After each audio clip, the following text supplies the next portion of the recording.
I guess I wanted to develop a pullback setup that also gave me a low risk entry. So with that in mind, I went through those historical charts.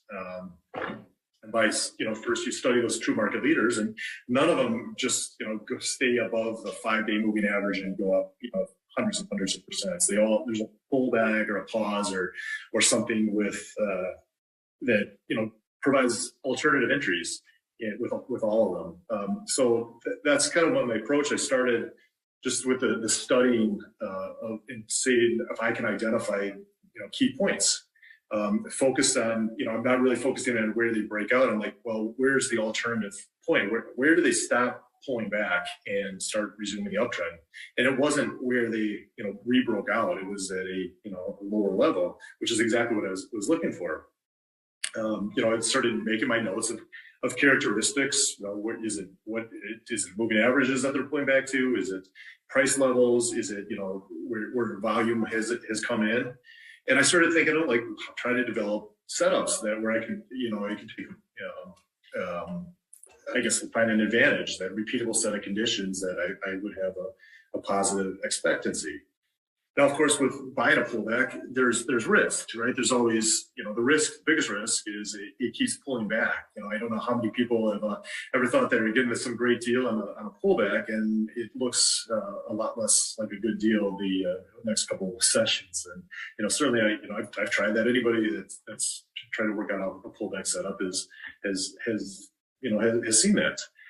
The other risk is the stock can just go sideways. It goes in stage one, and you're just sitting, with your money in the market, not doing anything, and losing the time value of money. So those are really the two my concerns when I want to get a pullback setup. The pullback continues. Now, I'm sure people have talked about, we got to buy at the 50-day moving average because that's such a great point, and you're getting value here. But UPST, that's a great example from just the other year.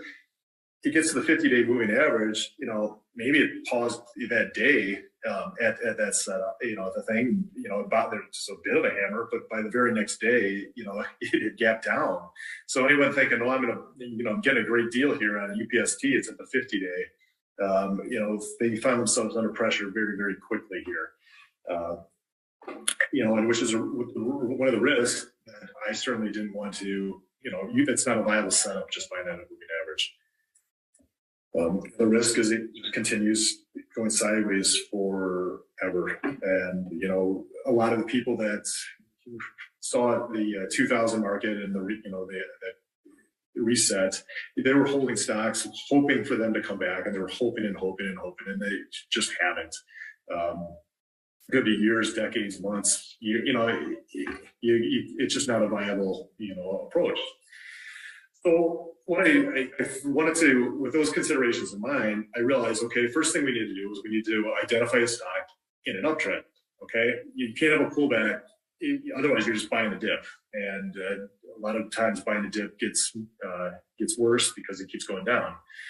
So you can't have a pullback unless you have a stock in an uptrend. So you got to think through, well, how am I going to identify an uptrend? There's, infinite number of ways to do it, right? You can have a moving average if it's above a certain moving average. You can do indicators, whether a certain indicator is made. And I think certainly as I was thinking through it, if you have too long of a moving average, you're going to miss newer stocks. You're going to miss a lot of the move. Like if you're going to say I'm a 200-day moving average, well, a stock, a lot can happen in that period while a stock is still over 200 days. So my resolution is the brute force approach. And this is something I learned from Stockby, and I should certainly give a shout out to Stockby and that group. When I was relearning how to trade, that was something I joined. And what I really appreciated about it is we worked in how to certain setups and how to scan for them and have those criterias. And he came up with a approach called the MDT, which you take so essentially you take today's price versus an average over the last, 65 days for the quarter, or you can go a half year or a year, whatever criteria you want to use, but then that gives back a figure that you can sort. So the higher number that is returned is going to have the most momentum. Lowest stocks are going to have the least momentum. So by sorting, the highest, you can just go down one after another and find the strongest stocks. Now, certainly the stocks that are the very highest haven't pulled back, so you want to start filtering through that, and you can do an offset if you want to start your review, like look at last month's, for example, the highest momentum there. That might be another way, and I certainly have used that approach before. But what I like about it is it shows you the most momentum right away, and then you can quickly scan through with your scanning software, your charting platform to look at it. So that's what I personally use to find stocks in the uptrends that are strong. The risk, of course, is you want to avoid the risk of the deeper pullback. You don't want to be buying a UPST off the 50-day moving average.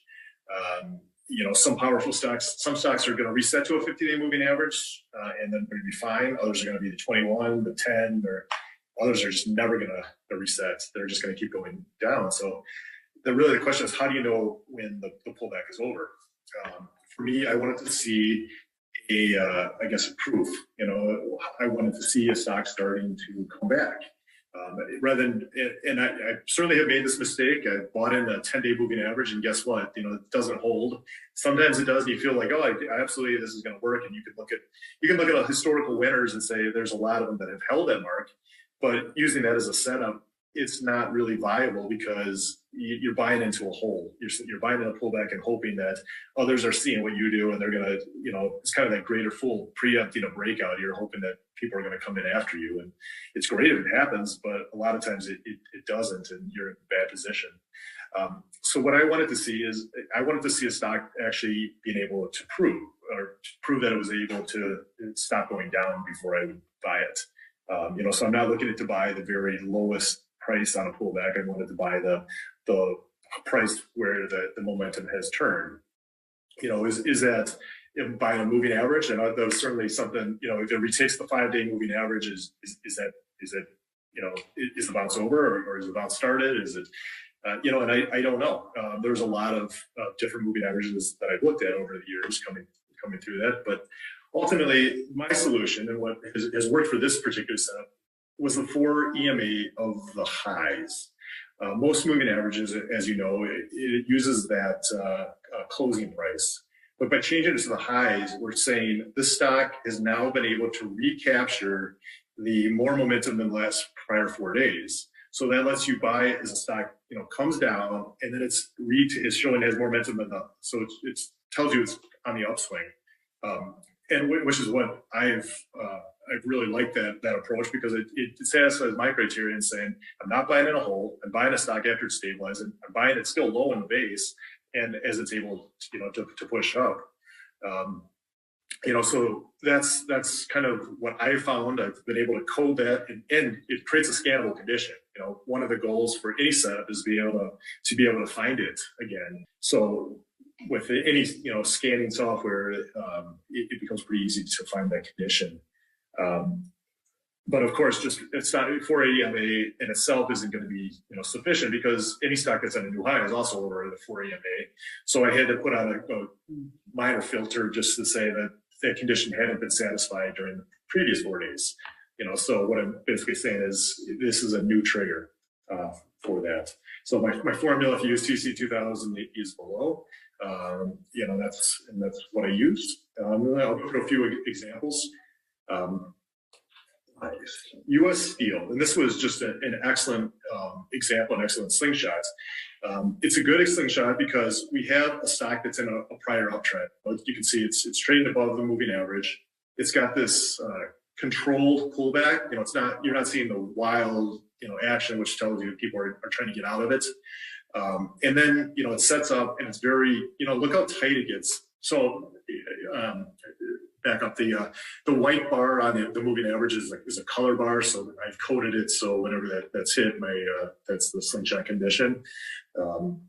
And you can see how tight it got before that slingshot had set up. I didn't need to wait till it, gets to that new high. It's already set up that condition. It broke range, and that's your slingshot.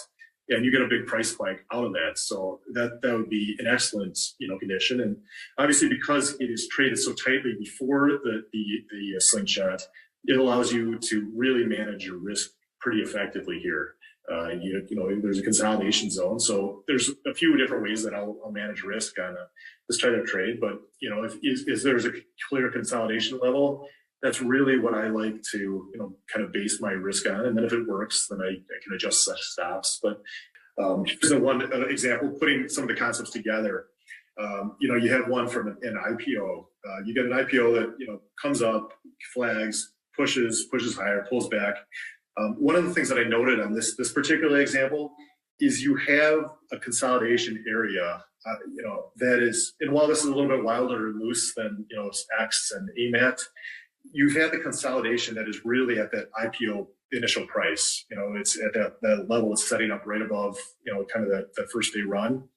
And as it pushed out of range, that was really, it was phenomenal where it, you hit a range and then it just goes. There's, not much else to do with something like that. So, if you can kind of stack, certain asset classes, I do like this setup. You've got the kind of the characteristics of having an IPO that has shown strength, has shown the ability to hold a level, and then you've got your pullback technique. You're in, and a lot of people are going to say, well, I don't know if this is a pullback. There's not enough bars. This is just early.